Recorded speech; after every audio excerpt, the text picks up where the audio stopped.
Bismillahirrahmanirrahim. Assalamualaikum warahmatullahi wabarakatuh. Perkenalkan, nama saya Farhan Ardian Syawartabone. Dan saya Farhan Halid Rotundelang. Baiklah, kami akan mempresentasikan makalah kami yang berjudul Pembagian Hadis berdasarkan penisbahannya. Ada beberapa poin yang akan kami bahas. Yang pertama, apakah hadis qudsi itu? Yang kedua, apa saja penjelasan tentang hadis marfu?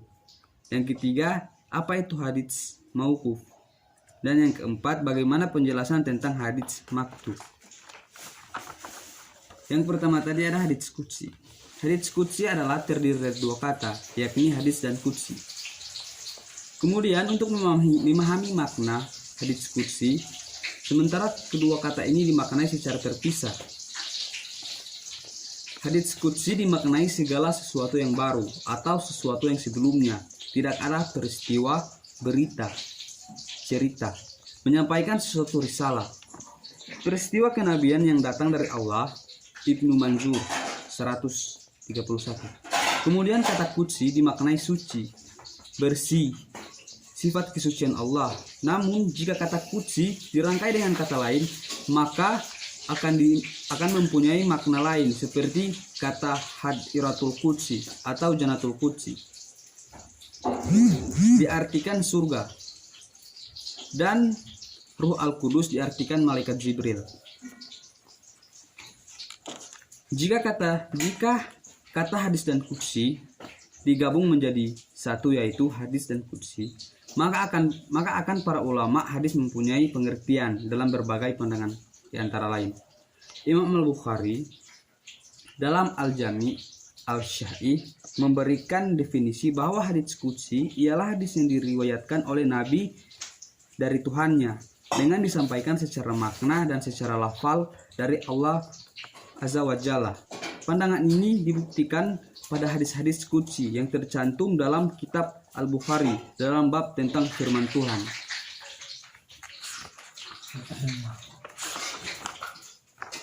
Terus yang kedua tadi ada hadis marfu. Hadis marfu adalah hadis yang khusus disandarkan kepada Nabi Shallallahu Alaihi Wasallam berupa perkataan, perbuatan atau takrir beliau, baik yang menyadarkannya sahabat tabi'in atau yang lain, baik sanad hadits itu bersambung atau terputus.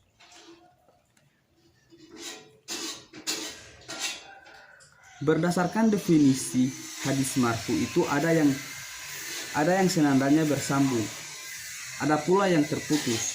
Dalam hadis marfu ini tidak dipersoalkan apakah ia memiliki sanad dan matan yang baik atau sebaliknya. Bisa senadanya bersambung, maka dapat disifati hadits sahih atau hadits hasan berdasarkan derajat kedabitan dan keadilan parawi. Bila senadanya terputus, hadis tersebut disifati dengan hadits daif, mengikuti macam-macam putusnya perawi. Di sini ada macam-macam hadis marfu. Seperti marfu kuali hakiki. Ialah apa yang disandarkan oleh sahabat kepada Nabi tentang sabdanya, bukan perbuatannya atau ikrarnya. Yang dikatakan dengan tegas bahwa Nabi bersabda, seperti pemberitaan sahabat yang menggunakan lafaz waliyah. Aku mendengar Sallallahu Alaihi Wasallam bersabda begini. Contohnya, warta dari Ibnu Umar radhiyallahu anha bahwa Rasulullah Sallallahu Alaihi Wasallam bersabda, salat jamaah itu lebih afdal 27 tingkat daripada salat sendirian.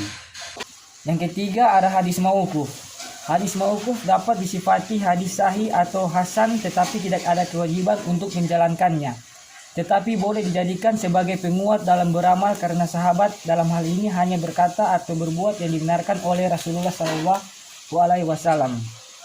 Jika disandarkan hadis mauquf itu kepada orang yang bukan sahabat, hendaklah ditegaskan, yakni harus dikatakan, umpamanya hadis ini mauquf kepada Ibnu Musayyab, jelasnya Apabila diiktilalkan mauquf dan dimaksudkan perkataan atau perbuatan tabi'in, hendaklah ditegaskan. Dikatakan mauquf pada mujahid, umpamanya, apabila seorang sahabat berfatwa atau mengerjakan sesuatu, maka di ketika kita terangkan yang demikian itu kepada orang lain, maka apa kita terangkan itu disebut hadis mauquf, yakni bicara yang demikian dari sahabat atau perbuatan yang dari sahabat. Hadis mauquf yang memiliki banyak karunia dari sahabat-sahabat yang lain naik derajatnya menjadi marfu. Hukum hadis mauquf. Para ulama berselisih pendapat tentang menggunakan hadis mauquf sebagai hujjah. Menurut ulama Syafi'iyah dalam Al-Jadid, jika perkataan sahabat itu tidak populer di masyarakat, maka perkataan itu bukanlah ijma dan tidak pula dijadikan hujjah. Yang keempat, ada hadis maqtu. Dari segi bahasa, berarti hadis yang terputus. Para ulama memberi batasan, ialah perkataan atau perbuatan yang berasal dari seorang tabi'in serta dimauqufkan padanya, baik sanadnya bersambung maupun tidak. Hukum hadis maqtu tidak dapat dijadikan hujjah. Mengenai hadis ini, para ulama berpendapat bahwa hadis maqtu itu tidak dapat dijadikan hujjah. Tetapi jika pendapat itu berkembang dalam masyarakat dan tidak diperboleh bantahan dari seseorang, maka ada ulama yang menyamakan dengan pendapat sahabat yang berkembang dalam masyarakat yang tidak didapati bantahan dari seseorang, yakni dipandang sebagai suatu lama. Baiklah, itu presentasi kami. Terima kasih. Wassalamualaikum warahmatullahi wabarakatuh.